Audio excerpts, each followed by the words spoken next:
ఏమని వర్ణించను నీ కంటి వెలుగును, వెన్నంటి మనసును, వెన్నెల నవ్వును, నీల వేల్పును. ఏమని వర్ణించను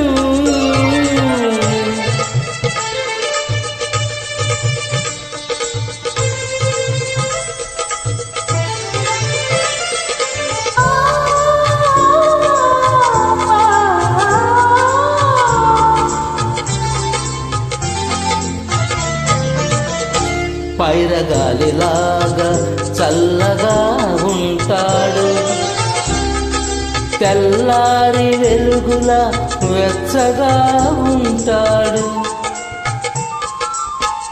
పైరగాలిలాగా చల్లగా ఉంటాడు, తెల్లారి వెలుగులా వెచ్చగా